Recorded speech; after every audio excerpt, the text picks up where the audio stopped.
If marriage is a marathon, mine's been all uphill lately, and I'm pretty sure my wife Rachel has been taking shortcuts while I've been trudging along like an idiot with a smile plastered on my face.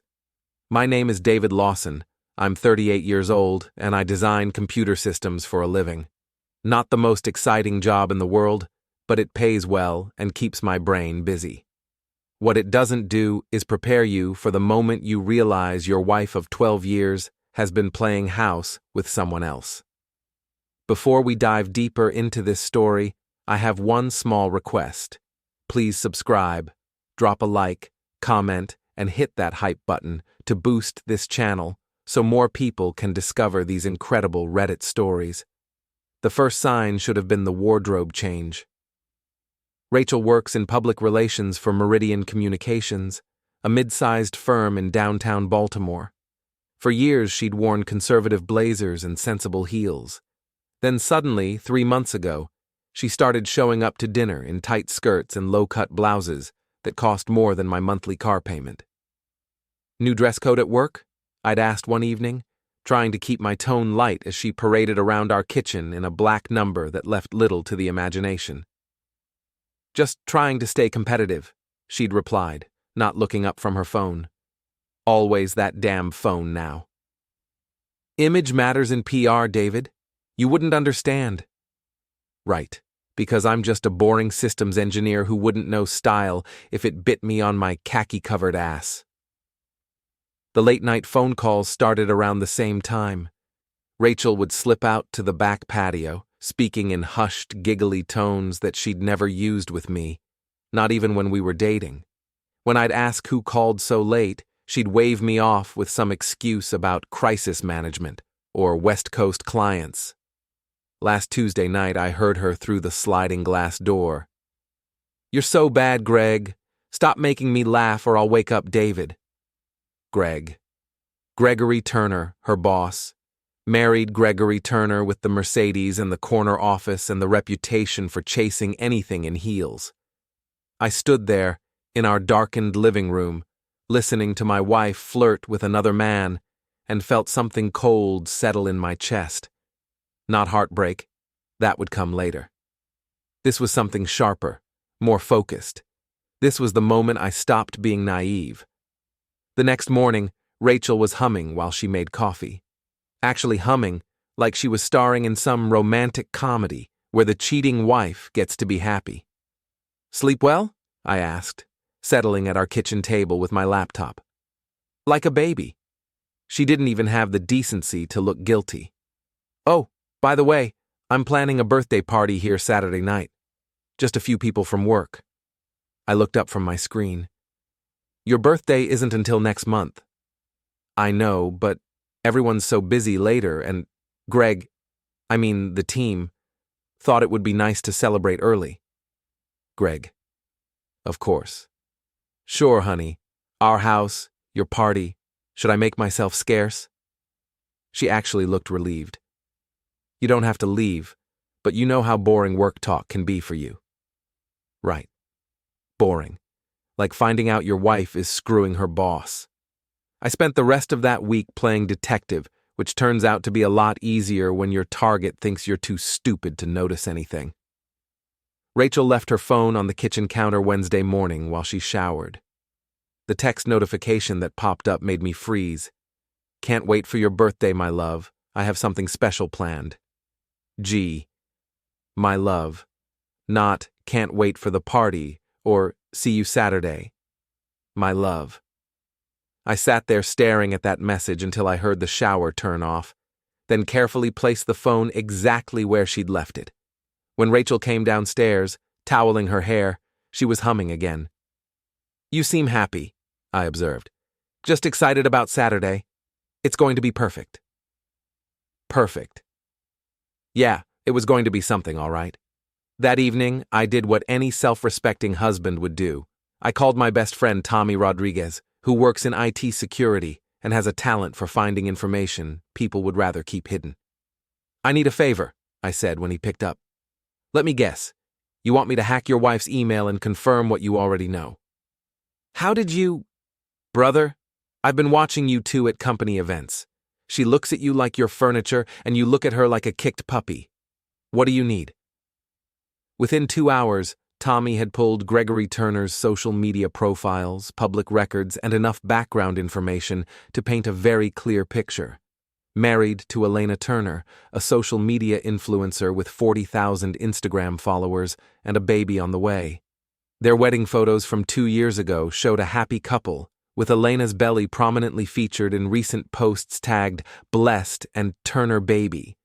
So Greg was cheating on his pregnant wife with my wife. Classy. There's more, Tommy said, scrolling through his laptop. Look at Elena's latest post. The image showed Elena in their marble-tiled kitchen, one hand on her considerable bump, the other holding a coffee mug that read, "World's Best Dad." The caption read, "Can't wait to celebrate with my amazing husband this weekend. He's been working so hard lately." Saturday night, the same night as Rachel's birthday party. I stared at the screen, pieces clicking into place. Greg was supposed to be at a baby shower with his pregnant wife, but instead he'd be at my house, celebrating with his mistress. "What are you thinking?" Tommy asked. I closed the laptop and smiled.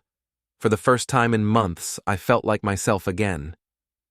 "I'm thinking it's going to be a very interesting party." The beautiful thing about revenge is that it works best when your targets do most of the work for you. All you have to do is create the right conditions and let human nature take its course. Friday morning, I made a phone call that would change everything. "Elena Turner?" The voice was bright, energetic, the kind of voice that belonged to someone who made a living being photographed. "Hi, Elena. My name is David Lawson. I work with your husband at Meridian Communications." "Oh, hi. Greg's mentioned you. You're in IT, right?" "Close enough." "That's right. Listen, I'm calling because there's been a mix-up with Greg's schedule, and I wanted to make sure he didn't miss your baby shower tomorrow night." A pause. "Baby shower? David, we don't have anything planned for tomorrow. Greg said he had to work late on some crisis with a client." I let the silence stretch just long enough to be uncomfortable. "Oh, well, maybe I misunderstood. It's just that my wife Rachel is throwing a birthday party tomorrow night, and Greg mentioned he might stop by after your event." "A birthday party?" Elena's voice had cooled considerably. "For Rachel Lawson from PR? You know Rachel? We've met at company functions. Greg talks about her quite a bit, actually." Another pause, longer this time. "David, what time is this party?" 7 o'clock, 412 Maple Street in Federal Hill. But I'm sure it's just a work thing." "I'm sure it is. Thank you for calling, David. This has been very enlightening." She hung up before I could say goodbye.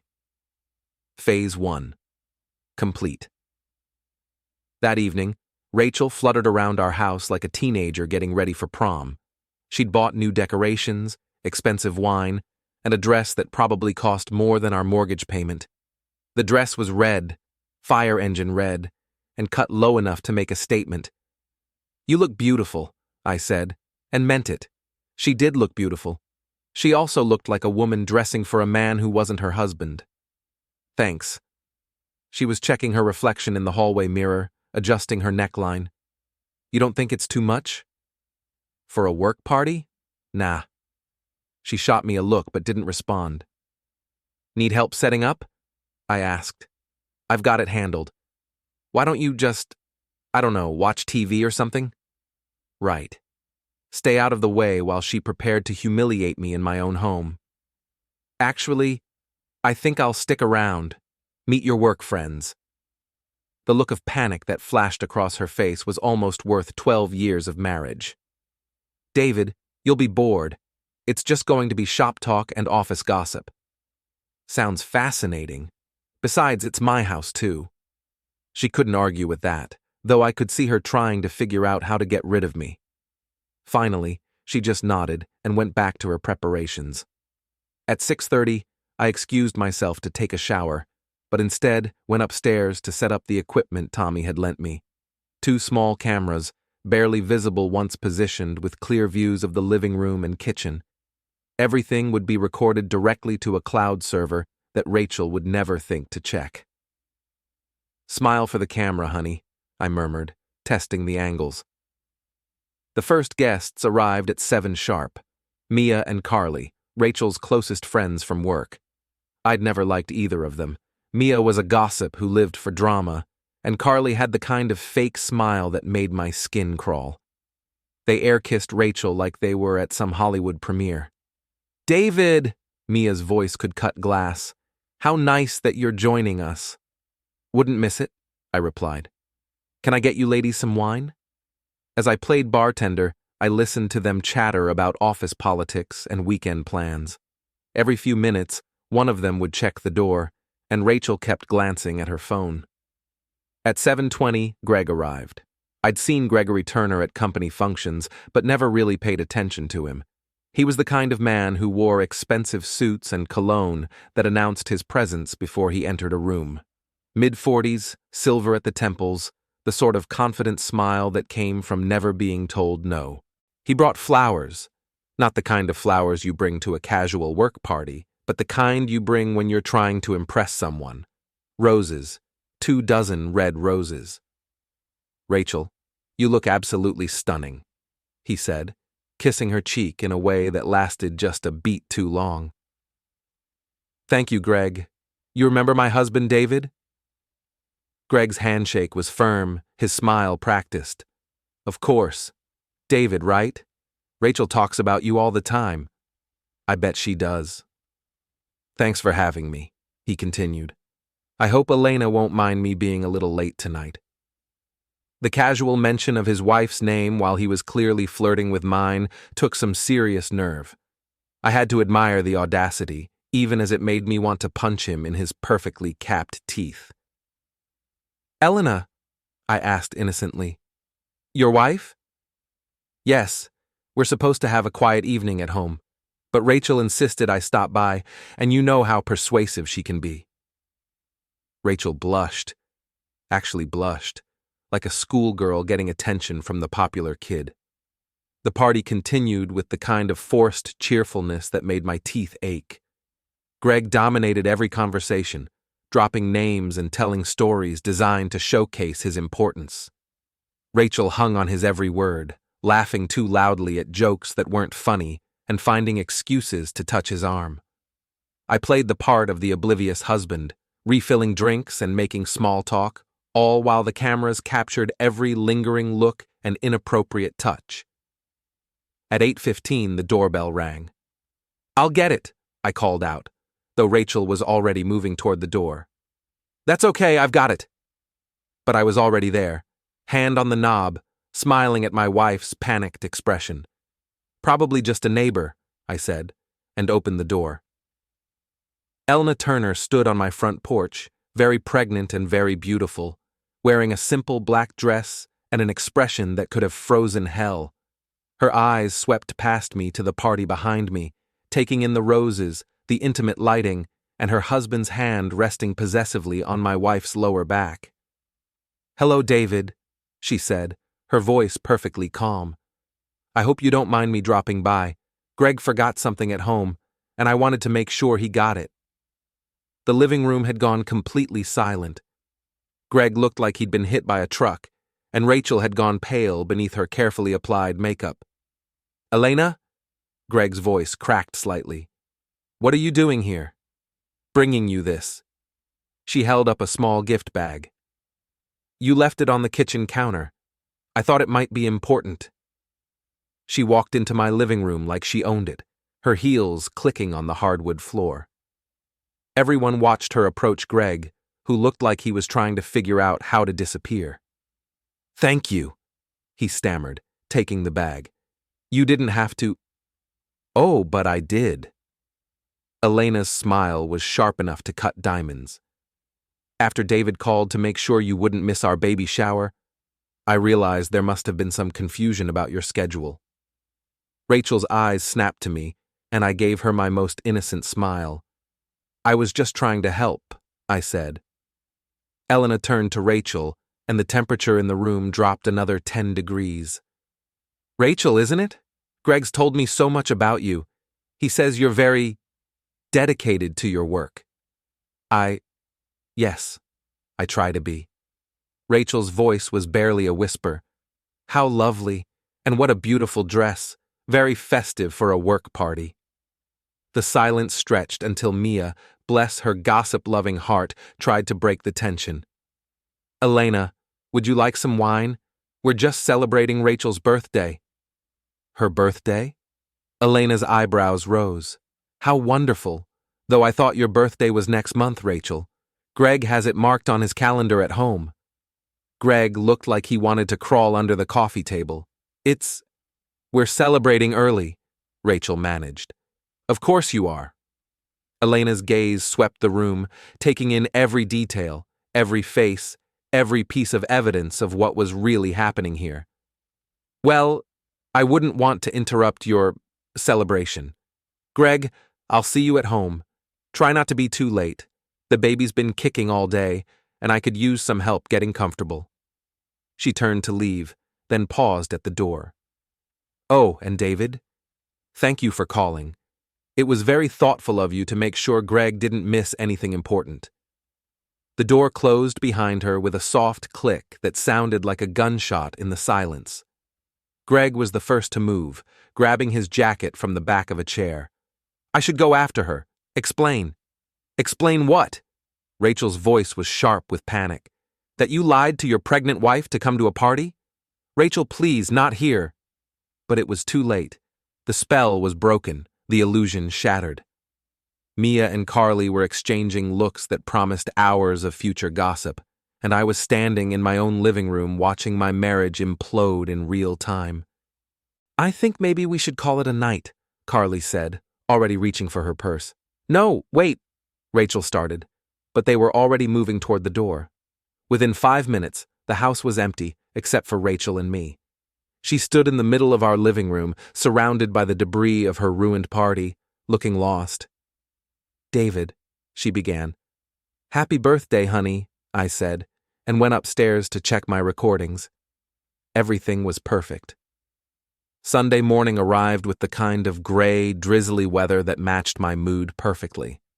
Rachel hadn't come to bed until after 3, and when she did, she lay on her side facing away from me, her body rigid with tension. I was up at 6, making coffee and checking my phone. Tommy had sent 3 text messages overnight. "Dude, Elena Turner's Instagram is lit right now." She posted the whole story. "Greg is done. Check your email. You're gonna love this." Elena's Instagram post was a masterpiece of controlled fury. A photo of her in our living room, her hand prominently displaying her wedding ring, while Greg and Rachel stood in the background looking guilty as hell. The caption was pure gold. "When your husband says he's working late but you find him at his coworker's birthday party." In February, when her actual birthday is in March. Some people think pregnant wives are stupid. Some people are wrong. Truth. Hurts. Pregnant. Not blind. Know your worth. The post had over 300 comments and was climbing fast. Elena's followers were not holding back.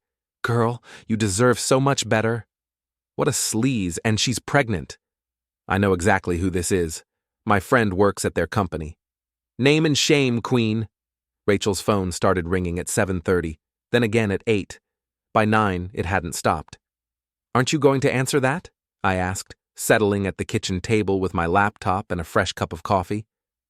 "It's just work stuff." But her voice was shaky, and she kept staring at the phone like it might bite her. "On a Sunday? Must be important." The phone rang again. This time, Rachel looked at the caller ID and went pale. "It's my boss," she whispered.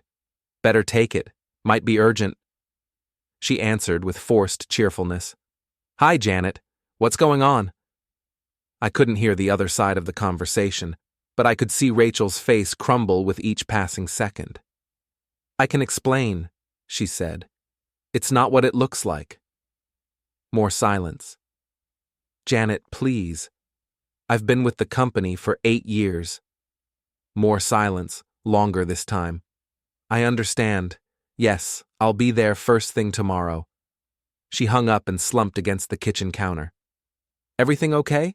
I asked, though we both knew it wasn't. I have to meet with HR tomorrow. Someone sent them Elena's Instagram post. That's unfortunate. She looked at me sharply. David, did I what? Send your boss's wife's Instagram post to your HR department? Rachel, I barely know how Instagram works. It wasn't technically a lie. I hadn't sent it to HR. Tommy had. The rest of Sunday passed in tense silence. Rachel spent most of it on her phone, texting frantically and making hushed phone calls. I caught fragments of conversations. It's not what everyone thinks. We never actually did anything. She's just trying to cause drama. By Sunday evening, it was clear that the damage was spreading faster than Rachel could contain it. Her phone buzzed constantly with notifications, friends, co-workers, and family members who had seen Elena's post or heard the gossip. This is insane, Rachel said, finally breaking the silence between us. Elena is making this into something it's not. I looked up from my laptop. What is it then? It's Greg and I are friends, close friends. Maybe we got a little carried away with the flirting, but we never crossed any lines. Define lines. We never slept together, David. I would never do that to you. The sincerity in her voice almost made me feel bad about what was coming next. Almost. What about the text messages? Her face went white. What text messages? The ones where he calls you my love, the ones where you giggle like a teenager and make plans to see each other. Those text messages. You went through my phone? I didn't have to. You left it on the counter and the notifications popped up. Hard to miss can't wait for your birthday, my love, when it's right there on the screen. She stared at me for a long moment, and I could see her trying to figure out how much I knew, how much I'd seen, how much trouble she was really in. David, I can explain. I'm sure you can. You're in PR. Explaining things is what you do. Monday morning brought fresh hell. Rachel left for her HR meeting, looking like she was walking to her own execution. I went to work as usual, but spent most of the day fielding curious looks and whispered conversations that stopped when I walked by. The story had spread through our company like wildfire. Elena's Instagram post had been screenshot and shared, and everyone knew that the co-worker in question was Rachel Lawson from PR, and the cheating husband was Gregory Turner from the executive team. Tommy found me at lunch grinning like he'd won the lottery. Dude, this is better than cable TV, he said, sliding into the seat across from me. Greg didn't come in today. Word is he's meeting with lawyers. Divorce lawyers? Employment lawyers. Elena's threatening to sue the company for creating a hostile work environment that allowed her husband to cheat. She's got screenshots of company credit card receipts for dinners and hotel rooms. I nearly choked on my sandwich. Hotel rooms? Oh, yeah. Apparently your wife and Greg have been very busy. Elena hired a private investigator last month after she got suspicious. She's got photos, credit card records, the works. So Rachel had been lying about not crossing lines. Of course she had. There's more, Tommy continued. Elena's got a lawyer who specializes in infidelity cases. She's going after Greg for everything: the house, the cars, alimony, child support. And she's making it all very public. What about Rachel? HR meeting didn't go well. She's suspended pending investigation. And get this, Elena's lawyer sent a cease and desist letter to the company, demanding they fire both Greg and Rachel or face a lawsuit. I sat back in my chair, trying to process everything. This was moving faster than I'd expected, spinning out of control in ways I hadn't planned. Tommy, what have we done? Brother, we didn't do anything. We just made sure the right person had the right information at the right time. Everything else is just consequences. Rachel was waiting for me when I got home that evening. She sat at our kitchen table, still in her work clothes, her face streaked with tears. I'm suspended, she said without preamble. I heard. They're probably going to fire me. That's unfortunate. She looked up at me, and for the first time in months, I saw the woman I'd married, vulnerable, scared, human. David, I'm sorry. I'm so sorry. I never meant for any of this to happen. What exactly are you sorry for, Rachel? For getting too close to Greg, for letting things get out of hand. What things?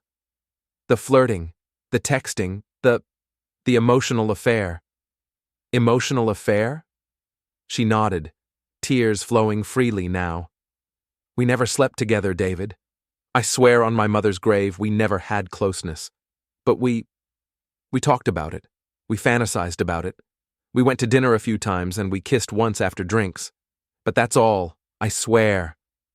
I studied her face, looking for tells, for signs of deception. She was good. PR training had taught her how to sell a story, but she wasn't that good.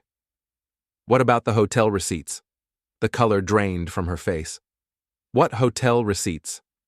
The ones Elena's private investigator found. Company credit card, multiple occasions. Ring any bells? She closed her eyes, and I knew I had her. Those were business meetings, she whispered. In hotel rooms? We needed somewhere private to talk, away from the office gossip. To talk. Yes. Naked? David, please. Were you naked when you were talking, Rachel? She broke then, sobbing into her hands, her whole body shaking with the force of her tears. I'm sorry, she gasped. I'm so sorry. I never meant to hurt you. I never meant for it to go this far. I sat across from her, watching my wife of 12 years fall apart, and felt nothing.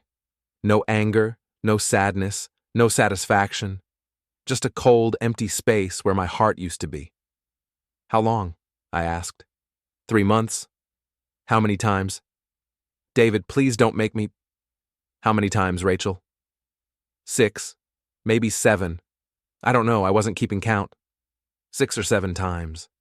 6 or 7 hotel rooms where my wife had an affair with her boss while I sat at home wondering why she seemed so distant. Are you in love with him? She looked up at me, her mascara streaked down her cheeks, her carefully styled hair a mess. I thought I was, she whispered. But when Elena showed up at the party, when I saw how scared he looked, how quickly he was ready to throw me away to save himself, I realized he never loved me. He was just using me. And what were you doing? I was using him too, for the excitement, for the attention, for the feeling of being wanted. You and I, we've been like roommates for so long, and Greg made me feel alive again. So this is my fault? No, David, that's not what I meant. This is my fault. All of it. I made the choice to cheat, and I have to live with the consequences. She reached across the table, trying to take my hand, but I pulled away. Can we fix this? She asked. Can we go to counseling, work through this? I'll do anything, David. I'll quit my job, cut off all contact with Greg, whatever it takes. I looked at her, really looked at her, and tried to find some spark of the love I'd once felt. But there was nothing there. She'd eliminated it as surely as if she'd put a gun to its head. I don't think so, Rachel. Please, we can start over. We can... I said no. The finality in my voice seemed to hit her like a physical blow. She sat back in her chair, staring at me with wide, desperate eyes. So what happens now? I stood up, straightening my tie, feeling strangely calm for the first time in months. Now? Now you figure out what you're going to do with the rest of your life. Because it's not going to be with me. I walked out of the kitchen, leaving her sitting there in the ruins of everything we'd built together. It was time for Phase 2. Tuesday morning brought news that made my coffee taste like victory. Greg Turner had been terminated, effective immediately. According to Tommy, who had sources throughout the company, Elena's lawyer had presented HR with enough evidence to sink a battleship. Hotel receipts, photos, text messages, even a recording of Greg bragging to some buddy about his hot little PR girl. Tommy reported over lunch. Elena's been building a case for weeks. Your party just gave her the perfect opportunity to go public. Rachel, meanwhile, was officially fired that afternoon. The company couldn't risk the liability of keeping her on, not with Elena threatening lawsuits and the story spreading through social media like wildfire. She called me at work, crying so hard I could barely understand her. "David, they fired me. They actually fired me." "I'm sorry to hear that." "Sorry? That's all you have to say? This is our livelihood we're talking about." "Your livelihood, Rachel. I still have a job." "How can you be so cold about this?" I leaned back in my office chair, watching my coworkers pretend they weren't listening to my conversation. "You want to know how I can be cold? You cheated on me, Rachel. For 3 months, you looked me in the eye every morning and lied to me. You used our credit cards to buy lingerie for another man. You came home from hotel rooms and kissed me goodnight. So forgive me if I'm not overflowing with sympathy right now." The silence on the other end of the line stretched so long I thought she'd hung up. "David, please, I know I messed up, but we can fix this. We can—" "No, we can't. I'm filing for divorce." "You don't mean that." "I've already talked to a lawyer. You'll be served with papers tomorrow." This time, she did hang up.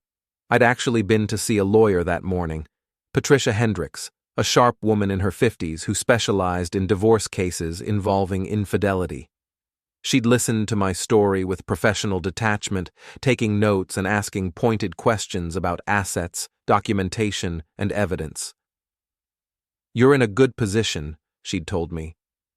"Maryland is a no-fault divorce state, but adultery can still affect alimony and asset distribution. With the evidence you have, plus the public nature of the affair, I don't think she'll fight too hard." "What kind of evidence do we need?" "Hotel receipts are good. Text messages are better. Photos or recordings would be ideal, but we can work with what you have." I'd smiled at that. What if I told you I had video of them together at a party, acting inappropriately while his pregnant wife was looking for him? Patricia had smiled back. Then I'd say this is going to be easier than I thought. The divorce papers were served Wednesday morning. Rachel called me at work, hysterical. 50-50 split of assets? David, that's everything we own. Actually, it's less than everything. I'm keeping the house. You can't do that. I can, and I am. You committed adultery, Rachel. In Maryland, that affects property division. My lawyer was very clear about that. I'll fight this. With what money? You don't have a job, remember? Another long silence. David, I need somewhere to stay. Can I at least stay in the house until I figure things out? No. What am I supposed to do? I don't have anywhere to go. That's not my problem anymore. I hung up and went back to work, feeling lighter than I had in months. By Thursday, Rachel had moved in with Mia, according to the neighborhood gossip network. Apparently, she'd shown up on Mia's doorstep with 3 suitcases and a sob story about her heartless husband who was throwing her out on the street. What Rachel didn't know was that Mia had her own reasons for wanting to distance herself from the scandal. Elena's Instagram post had tagged the location of the party, and several people had connected the dots to identify not just Rachel and Greg, but also the other attendees. Mia worked for the same PR firm that had just fired Rachel, and being associated with the affair wasn't doing her career any favors. Tommy filled me in on the office gossip during our Friday lunch. Word is that Mia's getting cold feet about the whole friendship thing. Rachel's toxic right now. Nobody wants to be associated with her. What about Carly? Carly's been telling everyone she barely knew Rachel, that she only went to the party because Mia invited her. She's trying to distance herself from the whole mess. I wasn't surprised. Fair weather friends tend to disappear when the weather turns stormy. There's something else, Tommy said, lowering his voice. Elena's not done. She's hired a publicist. A publicist? Apparently she's getting offers for interviews, talk shows, magazines, podcasts. The wronged pregnant wife angle is playing really well, and she's smart enough to capitalize on it. Good for her. Yeah, but here's the thing. She's planning to name names. Full names, companies, the whole story. Rachel and Greg are about to become very public examples of what happens when you mess with the wrong woman. That weekend, Elena Turner appeared on a popular morning talk show. I watched from my living room, coffee in hand, as she sat poised and articulate across from the host, her pregnancy evident but not overwhelming. "Tell us what happened, Elena," the host said, with practiced sympathy. "My husband was having an affair with a co-worker," Elena began, her voice steady and clear. "For months he lied to me, used company resources to fund their relationship, and put my health and my unborn child's health at risk with his behavior." "How did you find out?" "I suspected something was wrong when his behavior changed. He was working late constantly, taking mysterious phone calls, spending money on things that didn't make sense. So I hired a private investigator." "That must have been difficult." "It was heartbreaking. But what really hurt was the lies. Even when I confronted him with evidence, he tried to gaslight me, to make me think I was imagining things. That's psychological abuse, and it's not okay." "What was the final straw?" Elena's smile was sharp. "He told me he had to work late on a Saturday night, but I knew from a co-worker that he was actually at his mistress's birthday party, so I decided to surprise him." "You went to the party?" "I did, and I found exactly what I expected to find. My husband acting like a single man with a woman who knew he was married and didn't care." "How are you handling this now?" "I'm moving forward. I've filed for divorce, I'm focusing on my pregnancy, and I'm using my platform to help other women who might be going through similar situations. Infidelity is not a victimless crime. It affects families, children, workplaces, entire communities. Any advice for women in similar situations? Document everything. Trust your instincts. Don't let anyone gaslight you into thinking you're crazy. And remember, you deserve better than someone who would lie to you and betray your trust." The interview was devastating. Elena came across as sympathetic, intelligent, and strong, while Greg and Rachel were painted as selfish homewreckers who destroyed a family for their own gratification. By Monday morning, the video had gone viral. Elena's Instagram following had doubled, and she was fielding offers from book publishers and speaking agencies. Meanwhile, Greg and Rachel had become cautionary tales, their names permanently associated with adultery and betrayal. Rachel called me that afternoon, her voice hoarse from crying. "David, did you see the interview?" "I did. She's destroying us. She's making it impossible for either Greg or me to ever work again." "Maybe you should have thought about that before you decided to sleep with her husband. This is cruel. This is beyond anything we deserved." "Is it? You broke up a family, Rachel. You helped a man lie to his pregnant wife. What exactly did you think was going to happen?" I thought we could keep it private. I thought no one would get hurt." "No one except me, right?" She started crying again, and for a moment, I almost felt sorry for her. Almost. "David, I'm begging you. Can we please work this out? Can we go to counseling, try to save our marriage?" I looked around my empty house, our empty house, and realized I didn't miss her at all. The silence was peaceful, not lonely. The space was mine, not shared with someone who'd been lying to me for months. "No, Rachel, we're done. Please. The divorce papers are final next week. After that, we never have to speak again." I hung up and blocked her number. It was time to move on. But Rachel, apparently, wasn't ready to let go that easily. The restraining order was filed on a Tuesday morning in late March. Rachel had shown up at my house the night before, drunk and belligerent, demanding that I stop hiding behind lawyers and talk to her face to face. I'd watched from my upstairs window as she pounded on my front door, screaming about how I was ruining her life and how she deserved a chance to explain. The neighbors came out to watch the show, and someone, probably Mrs. Patterson from next door, called the police. When the cops arrived, Rachel was sitting on my front steps, crying and clutching an empty wine bottle. They were surprisingly gentle with her, probably because she looked pathetic rather than dangerous. but they made it clear that she needed to leave and not come back. "This is harassment, ma'am," Officer Martinez told her. "If you continue to contact your estranged husband against his wishes, he can file for a restraining order." So I did. The restraining order hearing was scheduled for Friday morning. Rachel showed up without a lawyer, looking like she hadn't slept in weeks. Her hair was unwashed, her clothes were wrinkled, and she had the hollow-eyed look of someone who'd been drinking too much and eating too little. "Your Honor," she said when given the chance to speak, "my husband is trying to destroy my life. He's the one who set up the whole situation that ruined my career. He invited my lover's wife to a party specifically to humiliate me." Judge Williams, a stern woman in her 60s, looked unimpressed. "Mrs. Lawson, are you saying that your husband forced you to have an extramarital affair?"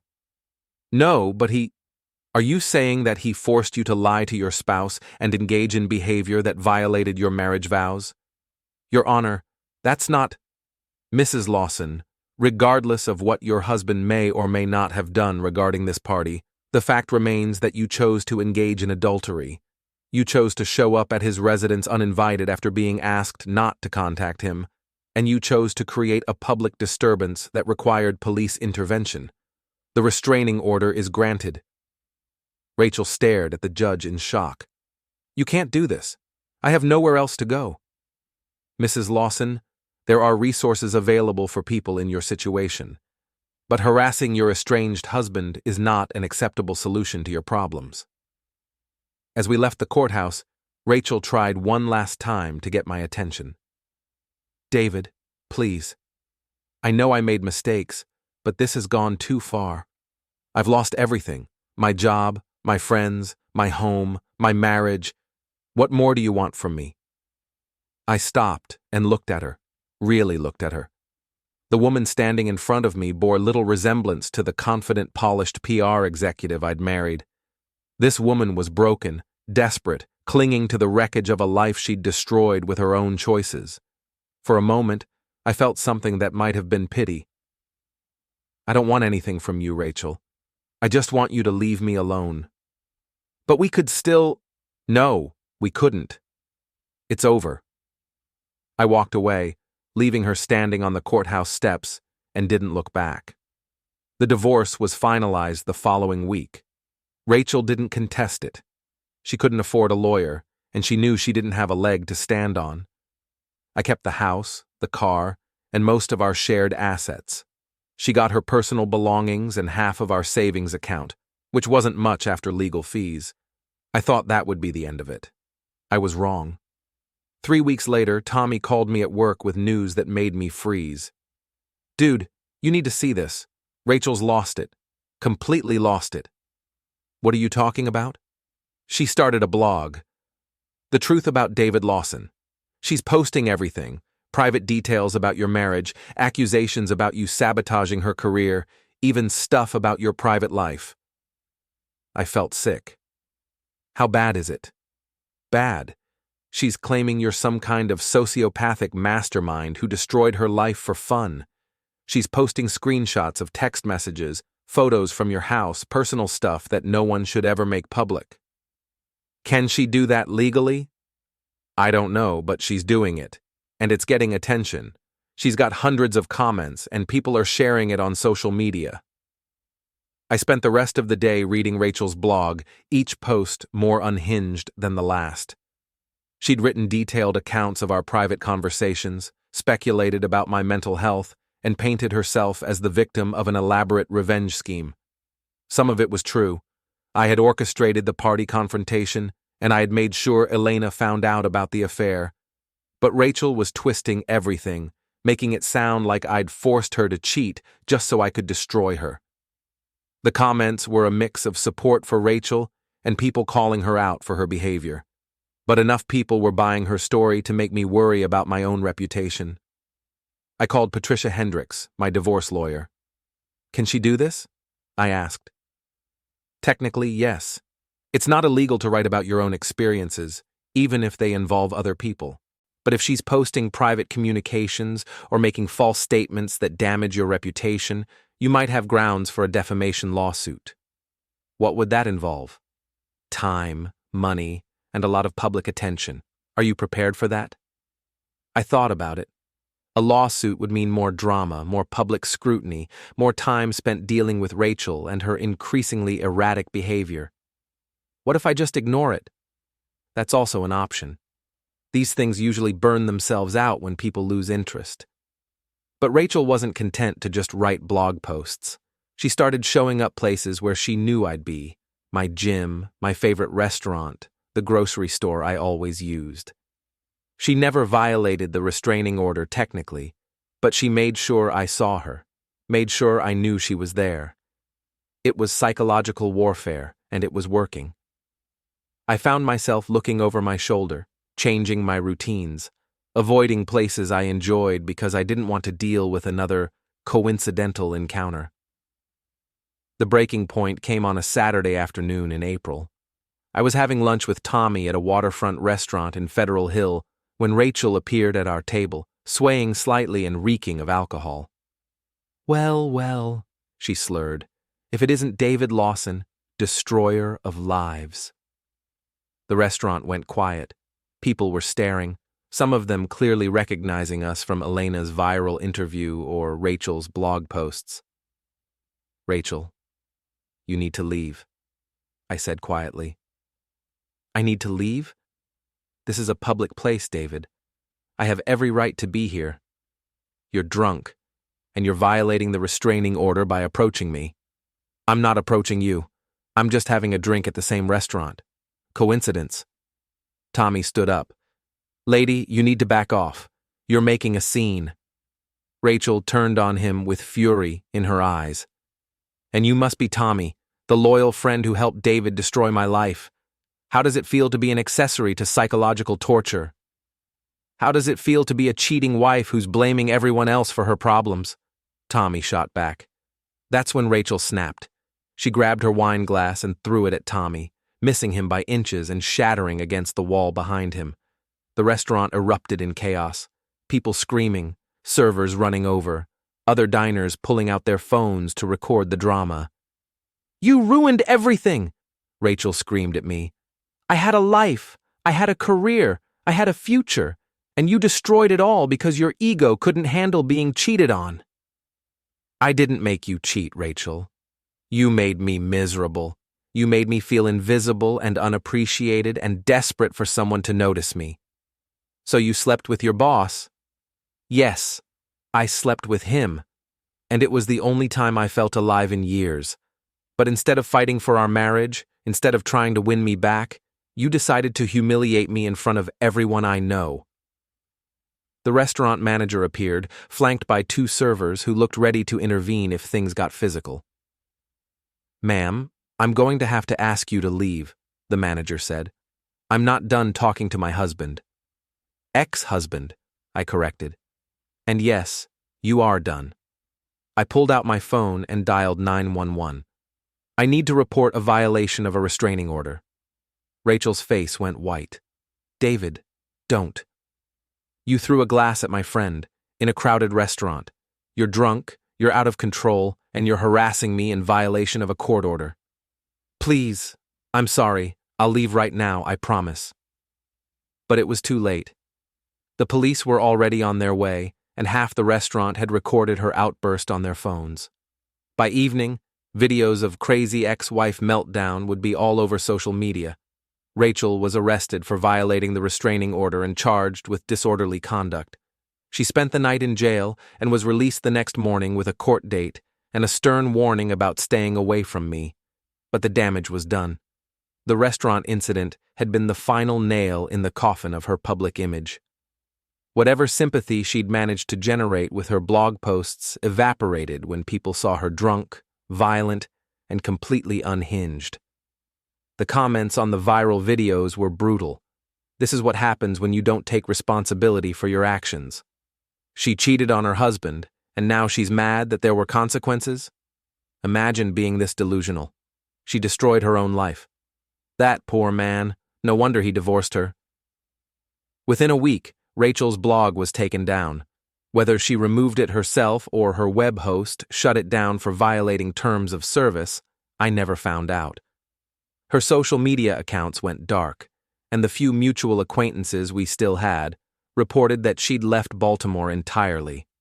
Mia, who had reluctantly taken Rachel in after the divorce, told anyone who would listen that Rachel had been impossible to live with, and that she was relieved when Rachel finally moved out. She was drinking constantly, staying up all night writing crazy stuff on the internet, and blaming everyone but herself for her problems.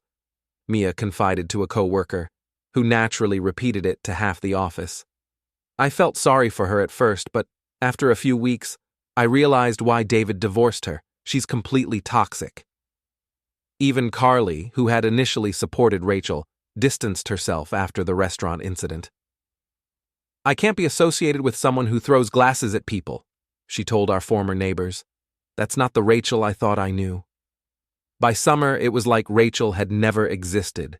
Greg Turner had moved to another state, his divorce from Elena finalized, and his reputation in ruins. Elena had parlayed her viral fame into a successful career as a social media influencer and motivational speaker, with a book deal and a podcast about overcoming betrayal. And me? I was finally free.